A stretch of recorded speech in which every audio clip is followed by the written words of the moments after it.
আন্তর্জাতিক স্তরে ক্যারাটে চ্যাম্পিয়নশিপে দ্বিতীয় হয়ে বাড়ি ফিরলেন দরিদ্র পরিবারের উত্তর কুসুমের বাসিন্দা তৌফিক ইসলাম এবং ওয়াসিম ইকবাল। জাতীয় স্তরে ভালো ফলাফলের জন্য অনেক আশা নিয়ে অসাধ্য সাধন করে জেলা থেকে রাজ্য থেকে দেশ, অবশেষে বিদেশ পাড়ি দিয়েছিল প্রান্তিক এলাকার প্রত্যন্ত গাঁয়ের কিছু ক্যারাটে পাগল ছেলে। তাদের মনের একটা জেদের কাছে হার মানে আর্থিক অবস্থা। নেপালে আন্তর্জাতিক মানের ক্যারাটে প্রতিযোগিতায় অংশগ্রহণ করার জন্য পাড়ি দিয়েছিল ওই যুবকেরা। 8 থেকে 9 মার্চে দ্বিতীয় গৌতম বুদ্ধ আন্তর্জাতিক ওপেন ক্যারাটে প্রতিযোগিতা অনুষ্ঠিত হয়। নেপালে এই ক্যারাটে চ্যাম্পিয়নশিপে তৌফিক ইসলাম সিপাই এবং SM ওয়াসিম ইকবাল দ্বিতীয় স্থান অর্জন করে সিলভার নিয়ে বাড়ি ফিরল। দক্ষিণ 24 পরগনা জেলার মগরাহাট পশ্চিমের উস্তি থানার অন্তর্গত অত্যন্ত দরিদ্র পরিবারের ঘোলা নয়াপাড়া বাসিন্দা SM অসীম ইকবাল ও কারবালার বাসিন্দা তৌফিক ইসলাম সিপাই। মার্চ মাসের 8 থেকে 9 তারিখে শুরু হয়েছিল নেপালে দ্বিতীয় গৌতম বুদ্ধ আন্তর্জাতিক ওপেন ক্যারাটে চ্যাম্পিয়নশিপ 2023, যার সমাপ্তি ঘটে 9 এপ্রিল। সেখানেই সিনিয়র দুটি প্রতিযোগিতায় অংশগ্রহণ করেছিলেন ভারত সহ 7টি দেশ। তাদের মধ্যে সিনিয়র বিভাগে তৌফিক ইসলাম ও SM অসীম ইকবাল দ্বিতীয় হয়। সকালে দেউলা স্টেশনে নামলেন। লোকাল ট্রেনে দেউলা স্টেশনে নামতেই তাদের পুষ্পস্তবক ও মালা দিয়ে বরণ করে নেওয়া হয়। ক্যারাটে খেলার সঙ্গে ও পরিবারের লোকজন এদিন স্বাগত জানায় দুজনকে। তৌফিক ইসলাম সিপাই ও SM অসীম ইকবাল বলেন, ভালোই তো লাগছে দ্বিতীয় হয়ে, কারণ ভারত থেকে আমি আর আমার স্যার গিয়েছিলাম। তো সেখানে 8টা দেশ পার্টিসিপেট করছিল, তার মধ্যে থেকে আমি সেকেন্ড হয়েছি। সেটাও খুব ভালো লাগছে, কারণ ভারত থেকে আমরা দুজনই সেকেন্ড হয়েছি। আর চেষ্টা করব সামনে ইন্টারন্যাশনাল আছে ভুটানে, সেখানে যেন ফার্স্ট হতে পারি।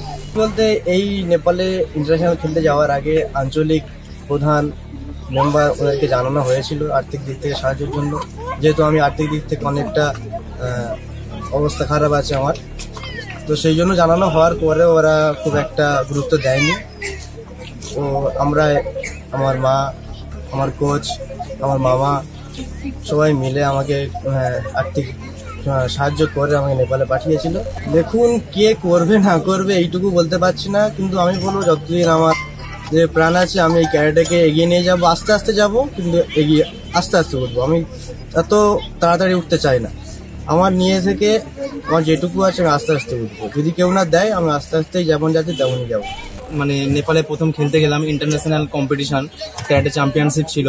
তো অনেকটা শিক্ষণীয় শিখে এসেছি কেমন করে পার্টিসিপেট করতে হয়, কেমন করে খেলতে হয়। খেলার অনেকগুলো ধরন আমাদের অজানা ছিল, সেগুলো আমরা জানতে পেরেছি।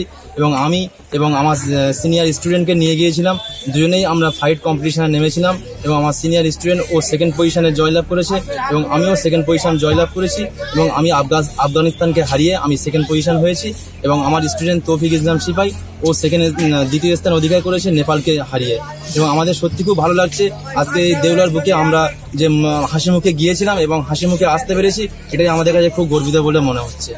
সেই নিয়ে আমি একটা কথা বলতে চাই, আমাদের অঞ্চল হোক, সরকার হোক, আমি চাই যেন দ্বিতীয়বার ওর ইচ্ছা আছে অলিম্পিকে খেলতে যাবে, যেন আমরা সহযোগিতা পাই তাদের কাছ থেকে। জাতীয় 31 থেকে 31 খেলতে গিয়েছিল, সেকেন্ড পজিশন পেয়েছি।